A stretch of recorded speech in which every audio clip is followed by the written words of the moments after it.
about to get the greatest president back in office. It's going to be the greatest 4 years in history. You know, I'm so excited. This means so much to me. You know, we're going to have world peace. We're going to have closed borders. We're going to have inflation down.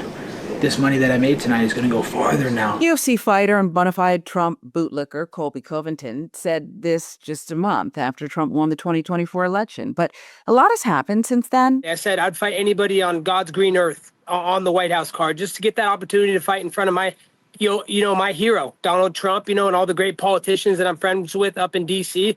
It's just unfortunate. And he is not happy that he got snubbed from the White House UFC fight card commemorating Donald Trump's birthday. It doesn't make sense to me. It doesn't make sense to you. It definitely doesn't make sense to the fans. So they're upsetting their hardcore fan base. And it's just sad, it's like they're checking out, it's like they made their money with Paramount. They're like, whatever, we're just going to throw the wall and we're going to tell everybody it's filet mignon. Yeah, it's not what we expected. We expected this top tier card that was going to be filled with the biggest names in the sport, and they didn't deliver for the fans. So, it sucks, And then they just have me sitting around for the last 14 months doing nothing, twiddling my thumbs. They haven't offered me one fight. Like, they're supposed to be offering me 3 fights a year by contractual law. So, I'm not trying to get into a suing match or a pissing match, but it's just not fair to me, Like, they're not giving me an opportunity to earn. And it's because it's like, dude, not only are you not giving me a chance to earn, you're not letting me earn anywhere else. While it is true that UFC's pay structure is one of the most exploitative systems in all of sports, and fighters should be paid much more than they are, it's nevertheless rich to hear someone like Covington, who willingly sold out to the MAGA movement and far-right politics to boost his image in the UFC, complain about key features of the economic system he wholeheartedly supports. It's the most frustrating thing in the world, dude. I get stopped, 10, 20 times a day, every day. People are like, when's your next fight? When's your next fight? Why aren't you fighting? I'm like, bro, I have no control over if I'm fighting or not. I call Hunter every week and I'm like, dude, can I get a fight? Hey, where's the fight? What's the next matchup you want? He's like, oh, I don't have anything yet for you. So it's like, what can I do, man? I just have to stay patient. All I can do is control what I'm in control of. So, I just think that the UFC, they checked out, man. They got the $8 billion from Paramount. They don't care about putting on the best exciting fights. They're getting guaranteed money. So they'd rather stick out a guy out there that's making 10 and 10 than stick a guy out there like me who makes big money. So, that's just what it is. As it turns out, Covington would go even further with his criticisms of MAGA in another interview mere days later. I love Trump. He's a great guy. I'm not really so politically. I think in the future, you won't see me campaigning. You won't see me actively involved in politics. I don't want to be it. I think it's a dirty game.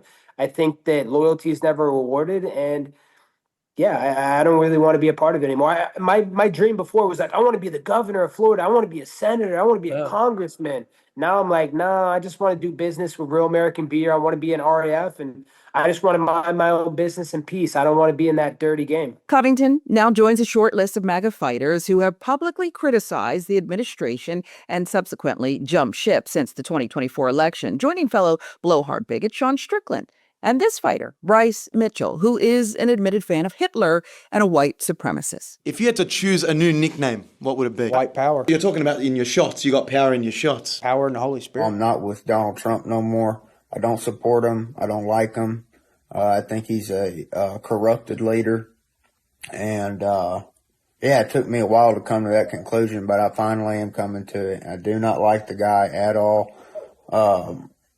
The first thing for me was he didn't release the Epstein files. They're even acting like they didn't exist. Putting America last.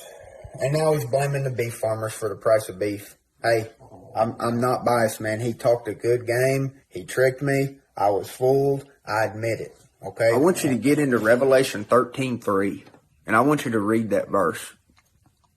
Yeah, about the Antichrist, about the one who was fatally wounded in the head. Then he was miraculously healed, and the whole world marveled at him and said no man can make war with him. Yeah, I do think that Donald Trump is that beast of Revelation 13:3. Yeah, go read it. Go read it. There ain't another man that's ever walked the planet that fits Revelation 13:3. He's the only man that fits that description. Yeah, and I'm totally done with the dude. He's done to me. He's done. He's a goner. He's compromised. He's right up there with the rest of the pedophiles, man.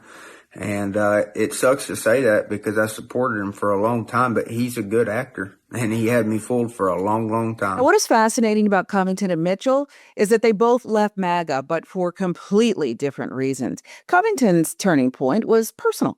He got snubbed from the White House fight card. He campaigned for Trump for nearly a decade. He was the first fighter to bring a championship belt to the Oval Office. He wore the MAGA hat in Times Square when nobody else would. And when it came time for the biggest UFC event in presidential history, a card at the White House on Trump's birthday, they left him off. His response? Loyalty is never rewarded. It's a dirty game, he said. He did not leave because he had a moral awakening. He left because he got used and thrown away, ridden hard and put away wet. That is not growth. That is a man realizing the con artist does not care about him either. Bryce Mitchell now is a different story entirely. This is a man who called Hitler a good guy he would go fishing with. He denied the Holocaust. He said Hitler just wanted to, quote, purify Germany by kicking the greedy Jews out. That's a quote. Dana White called it the most dumb, ignorant thing he had ever heard, and then did absolutely nothing about it. No suspension, no consequences. Mitchell attended Trump's inauguration in January. He said he would take a bullet for Trump. And then months later, he posted a video saying he believes Trump is the Antichrist from the book of Revelation, the beast who was fatally wounded in the head and then miraculously healed.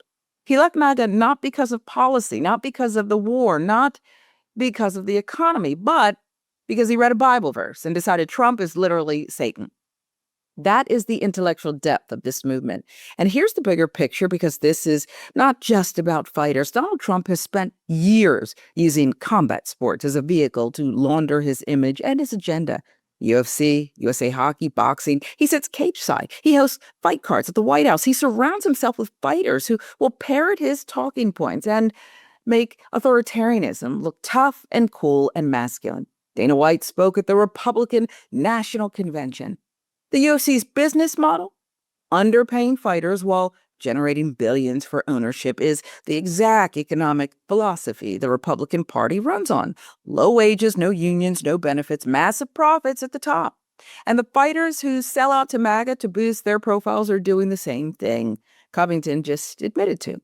They're trading their dignity for access to a man who will discard them the moment they are no longer useful. Covington found that out when he got left off the card. Mitchell found it out when, he opened Revelation. Sean Strickland found it out in his own way. They all eventually learned the same lesson. Donald Trump does not have allies. He has props. And when the prop stops being useful, it gets thrown away. The only question is whether the rest of the country will learn that lesson before it's too late or after. Hello everybody, David Schuster here. Thanks for watching. If you found this reporting and commentary valuable, do us a favor and tap the like button. For more content like this, hit the subscribe button and ring the bell. That way you'll be notified on your YouTube homepage when we drop a new video. If you are tired of corporate spin and want honest, people-focused news, click the join button below and be part of the fight for a better future. We wouldn't be here without your support. Stay informed. Stay engaged, and thanks again for joining us.